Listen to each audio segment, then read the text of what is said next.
Од ресторан Либеро започнува уште едно наше неделно дружење. Драги мои, се надевам дека сте добро и дека и овој пат ќе останете со нас до самиот крај. Вечерва пиеме кафе со доктор Виолета Арсова, педијатар во пензија, доктор кој што помогнал скоро на секое дете во Делчево генерации и генерации наназад. Докторке, добро вечер и добро дојдовте. Добро вечер, Биле. Мислам дека не треба да се представувам, заради тоа што гледачите на Делчево 365 ме познаваат сите. Сакам да ги поздравам, да им посакам убава вечер и се надевам дека ќе уживаат и ќе им биде корисен да го слушаат нашиот разговор. Покрај детски доктор, што за вас значи педијатар? Детскиот доктор е значи лекар кој што се занимава со лекување на децата. Додека педијатријата е една голема наука која што пред 100 години беше во склопот на другите гранки на медицината. Пред 100 години се одделува како посебна гранка која што се пред тоа се рачунало дека детето е возрастен човек во мало издание. Но тоа се видело дека не е баш така и педијатријата се одделува како посебна гранка од медицината. Педијатријата е специфична гранка од медицината заради тоа што се грижи за детето од неговото раѓање па се до адолесценцијата, т.е. до 18 години. Значи, по педијатријата нема само улога како другите гранки во медицината да се занимава само со куратива, т.е. само со лекување на болното дете, но таа го прати детето прво превентивно, со превентивните прегледи, со вакцинацијата, ние вршиме превенција на многу заразни заболувања и на други заболувања. Потоа педијатарот го и лекува пациентот кој што е болен, значи ние ги лекуваме децата, а исто така има дел од педијатријата, ја викаме ние социјална педијатрија, која што се грижи за детето полесно да го помине периодот кога почнува во училиште, кога е во пубертет, потоа како се снаоѓа во надворешната средина. Значи, педијатрија е единствена гранка која што го следи детето од раѓањето, но затоа што ние педијатрите обавезно присуствуваме на пороѓајот. Значи, од раѓањето, во текот на училиштето и потоа во адолесценцијата. Значи има на педијатријата има три компоненти, значи превентивен дел од педијатријата, куративен дел и социјален дел. Имате ли некоја бројка колку вкупно деца имате прегледано во целиот ваш? Биле морам да кажам дека немам така, тоа се многу деца, повеќе генерации, рачунајте дека со моите 40 години работен стаж има многу генерации изведено, мислам скоро секој дете. Да, и така. А можете ли да ни направите некоја разлика околу имунитетот на детето некогаш, години наназад и денеска? Добро, сега здравствената просветеност на родителите е малку поголема од порано. Јас тоа го сметам во негативна смисла, заради тоа што порано мајките им знае и некои проблеми дома сами да ги решаваат и заради тоа имаше печаток дека децата беа поотпорни. Додека сега родителите, мислам и при мала температура и при мала наснинка, носето да му тече, да кива, тражат лекарска помош и заради тоа ние добиваме печаток дека денешните деца се малку имунитетот е намален. А јас мислам дека не е така, заради тоа што сите знаеме дека сите мајки се грижат за децата правилно да ги исхранат, читат многу, поедуцирани се и не верувам дека имунитетот, макар да не сум читала некоја студија рандомизирана или проверена за да можам да кажам дали е тоа точно, ама моје согледување е заради тоа што јас од моја гледна точка, бидејќи јас и после пензионирањето продолжев да работам, со тоа пополнував една голема празнина која што се јави заради тоа што колешката што сега е педијатар беше на специјализација и јас тој период го пополнував и ја работев во Делчево педијатријата. Немам впечаток дека денешните деца се им е намален имунитетот. Порано родителите зашто најмногу барале помош за нивните деца, а зашто денеска најмногу се жалат? И порано и сега родителите обично ги плаши високата температура.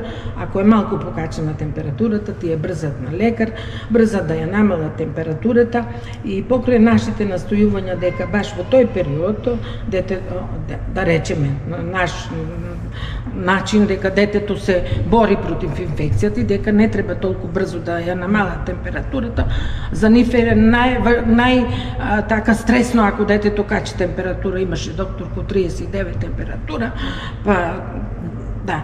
И карактеристично со оваа помлада генерација дека многу посегнуваат прво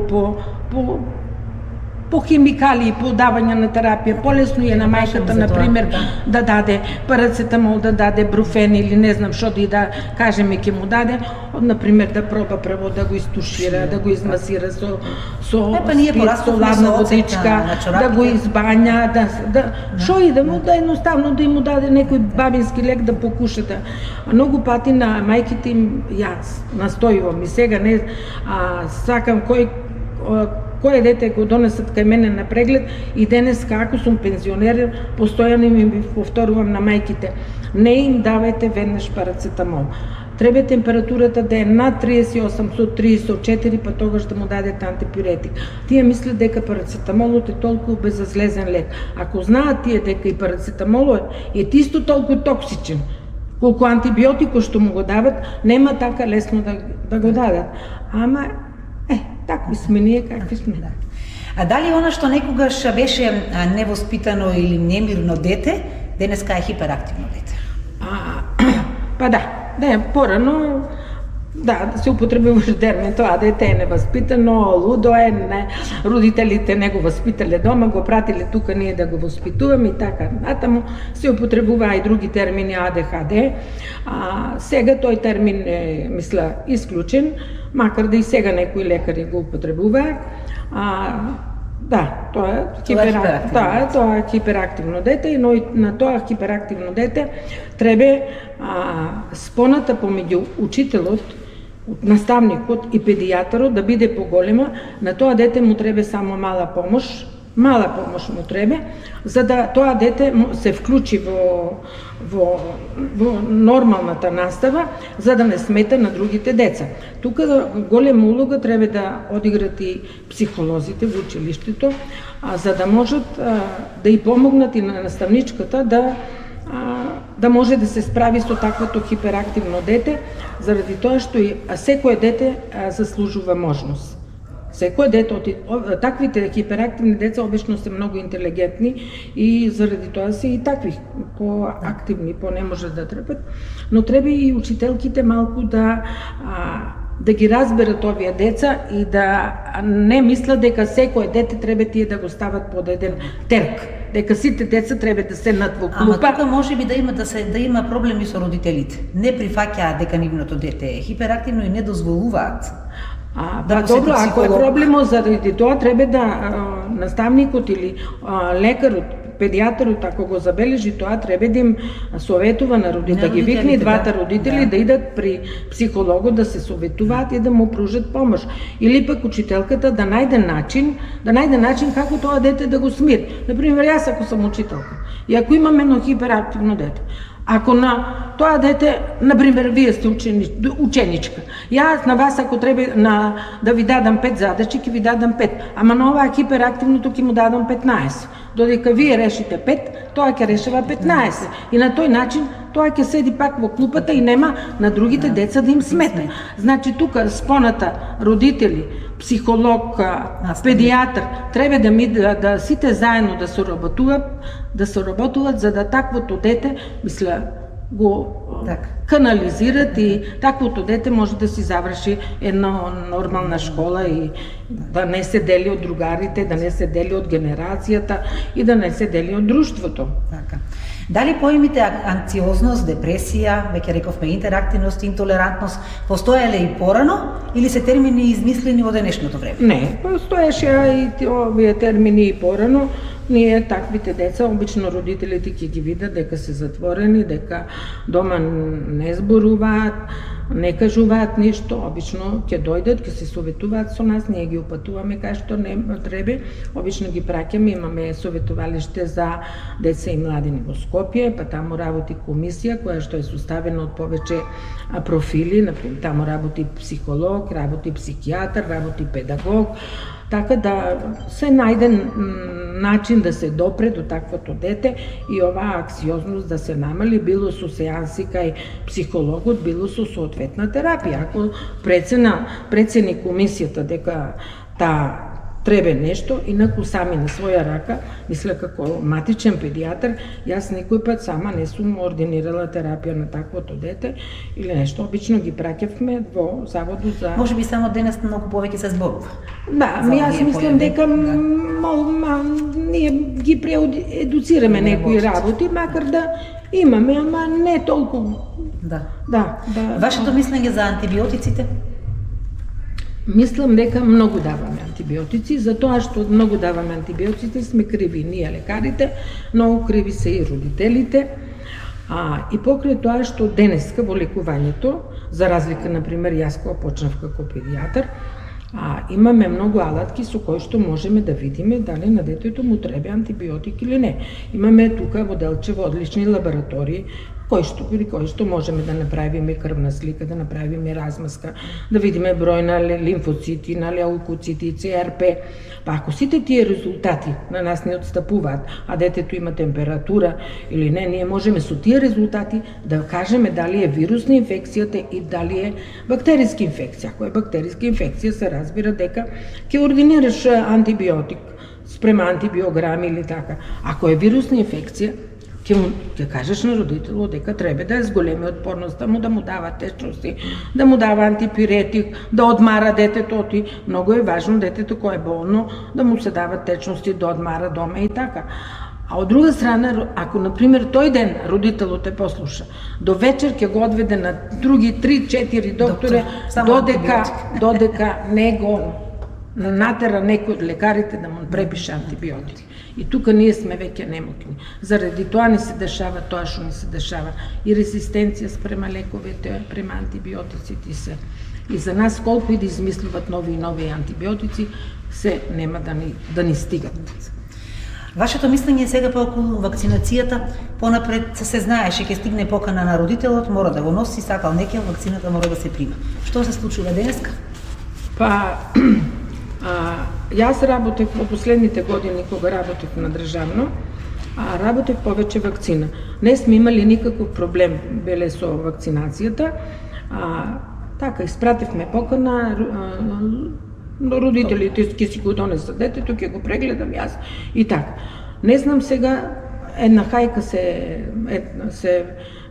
се води против, се појавија тие антиваксери, кои што на некој начин сакат да го она што е стварно корисно за децата да го уништиме.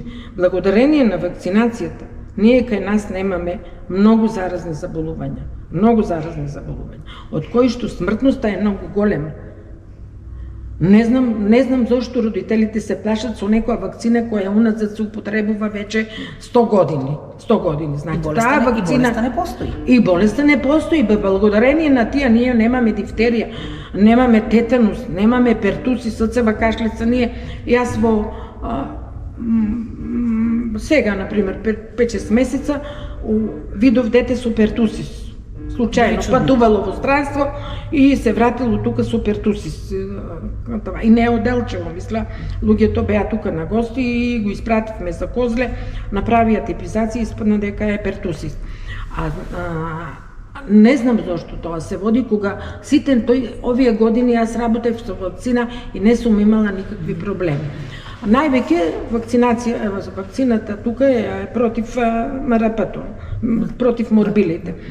Процури дека наводно читаат родителите таму по интернет дека вакцината против морбили е причина за појава на аутизмот кај децата и покрај тоа што е само и ние докторите не ја знаеме причината точно за оваа болест.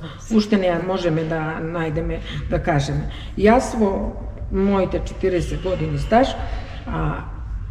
имав само едно дете само едно дете со аутизам, кое што се погоди да после 5 месеца од вакцинацијата детето престана да зборува и така се јави аутизамот. Но тоа не е како резултат на морбилите.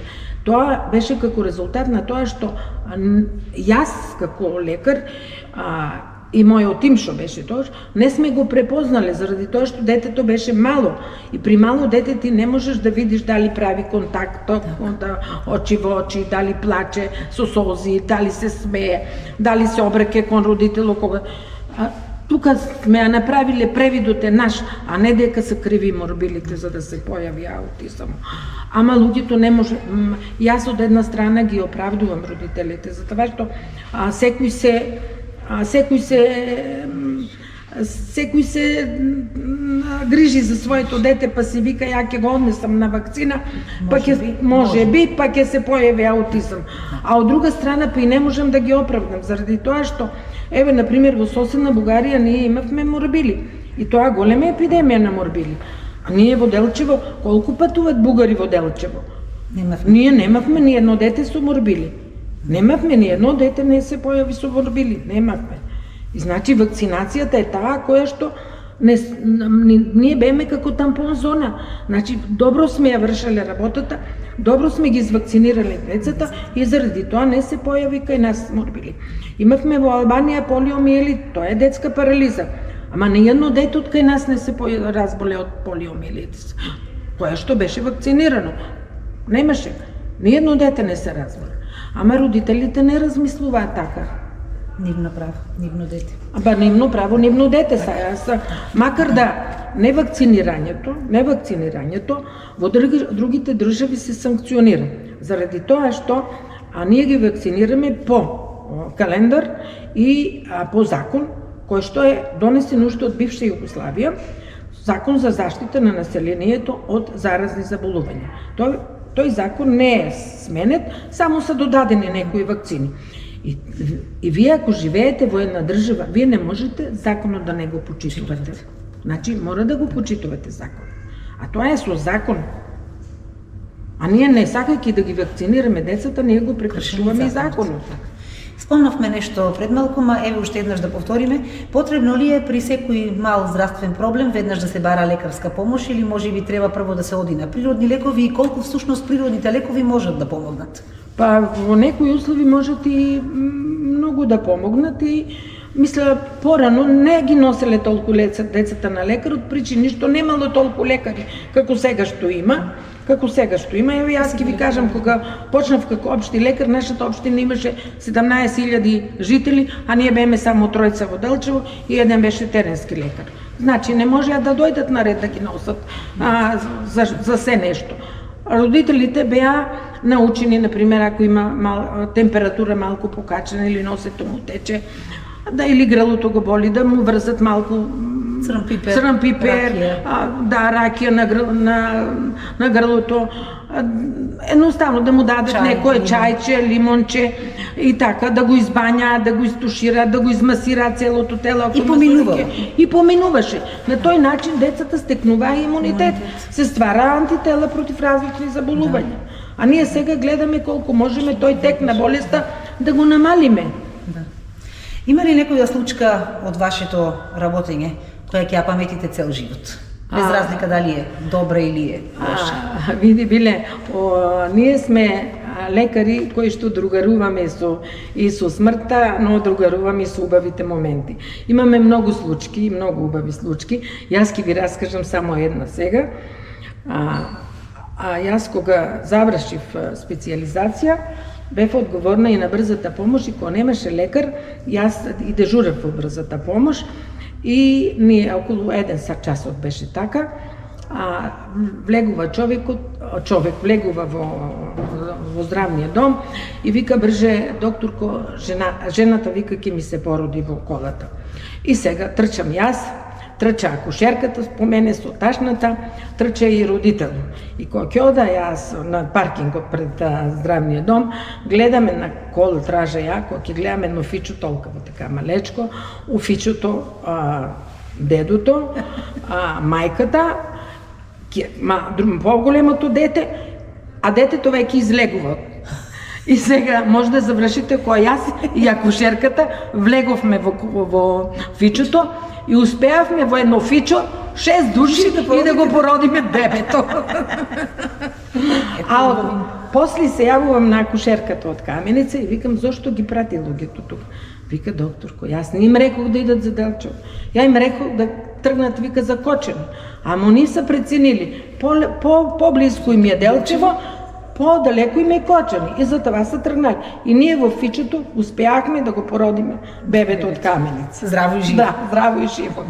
Со 6 души, еден през друг. Имало сигурно и критични ситуации кога буквално сте спасували и нечи детски живот. Какво е чувството после тоа? Па, биле шо да ти кажам.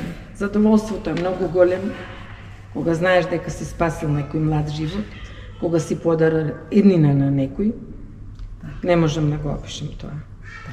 Да. Додека работевте постојано, ви кажувате, сте били на терен и по цел ден на работа. Како со тоа се носело вашето семејство? Потребна ли е поддршка од семејството за да се работи како доктор? Секој лекар, за да може да си ја врши успешно работата, мора да има поддршка од неговата фамилија. Заради тоа што нашата работа е таква да 24 часа си ангажиран. Ако не друго, и телефонот нон-стоп ќе ти звони, ќе ти дојде некој на врата, не можеш да го врнеш. Дежурствата са тука исто така. Саботните дежурства беа кај на нас оптеретување, наделните дежурства ни беа оптеретувања. И заради тоа поддршката од фамилијата мора да биде. И таа фамилијата треба да знае со какви се проблеми ќе се среќава, заради тоа што ти мораш да си ја вршиш професионално и одговорно својата работа. Заради тоа што например при другите професии не можеш нешто и да оставиш за утре, ама тука не можеш да оставиш нешто за утре. Ајде да направиме една споредба за односот на родителите некогаш и кон докторите и кон своето дете и односот на родителите денес. Постои ли разлика? Па добро, постои разлика заради тоа што порано почнав да работам, знаете како беше, учитело и лекаро беа се. Што кажат? Да, се што кажат беше закон и за родителите и за сите. Сега не е така беше. Да. Ваш совет до родителите денес, доколку нивното дете има некој мал здравствен проблем? Па, мислам дека родителите треба ли веднаш да се бара лекарска помош? Не треба да се бара лекарска помош. Прво треба да покушат дома сами, да ја намалат температурата со со физички методи, мисля со туширање, со масажа, со алкохол, со млака вода, да дават течности повечко, да дават супи повечко, чаеви ладни, а не на топли чаеви како при нашите мајки што се научени. Викам, му дадов чајче, грлото ми е црвено. Па добро, ако му е грлото црвено и ако детето има температура, не треба да му давате топол чај. Треба да му даваш температура, насобна температура треба да му биде, да му се дава чајот. Ама некои, како да кажам, некои така навики стереотипни што се така останали топло чај, тешко се. Вие имате добиено и многу награди и признанија. Која ви е најмила? Па наградите биле се сите, мисла, мили, мисла тие се потик или како да кажам потврда за тоа дека ете ти си го исполнила тоа во животот што си го замислила. Исто така и јас тие награди така ги сватив, бидејќи човек како оди како се редат годините, на крајот тоа наградите ми беа потврда дека не сум го протратила да едноставно мојот живот така, чим сега во септември добивте награда од општина Делчево. Да. Бев присутна, полна сала, овации на нозе, многу силен аплауз, потврда дека делчевчани навистина ви даваат признание за вашата работа. Како ви се чувствувавте во овој момент? Па, уште малку ако бев набината и ќе заплачев биле. Така. И мислам, иницијативата за оваа последната награда беше од посебно ми беше драга заради тоа што беше од млади луѓе. од млади луѓе кои што, ето, на тој начин сакаат да ми одадат почит заради лекувањето на нивните деца и на нивните блиски, меѓу кои што беше и еден од иницијаторите беше и Валери. Така. Сега од децата да преминеме на пензионерите. Вие сте и председател на Сдруженијето на пензионери Делчево. Што ви можете да ни издвоите од како вие сте председател на оваа здружение? Па, јас така 2 години сум сега избрана за председател, пред тоа покојната председателка ја заменува ВДБ 1 година. Мислам дека пензионерското здружение си функционира нормално. Ги извршуваме сите задачи кои што ни се поставени од Сојузното здружение на пензионери на Македонија. Се грижиме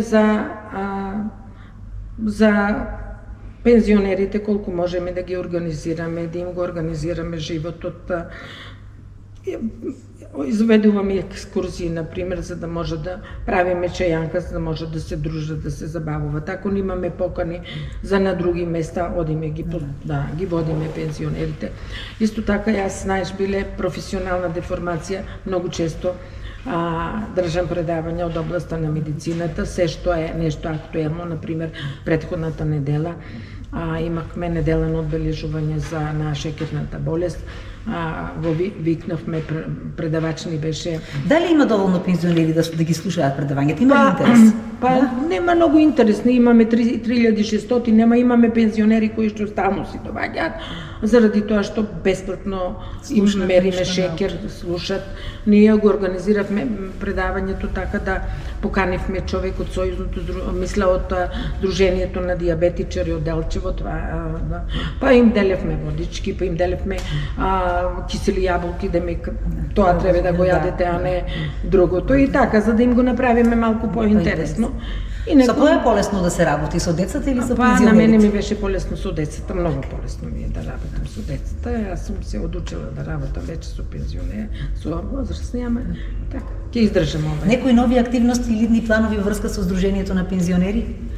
Па најверојатно оваа година ние ќе видиме домаќини на музичката ревија, на регионалната музичка ревија, и сега ќе почнеме да се спремаме за тој настан, и тој настан е во мај месец, треба да бидеме спремани. Имаме музичка група која што мисля при Сдруженијето, сега се пријавија друго едно трио и тие ќе вежбаат, па ќе видиме кој.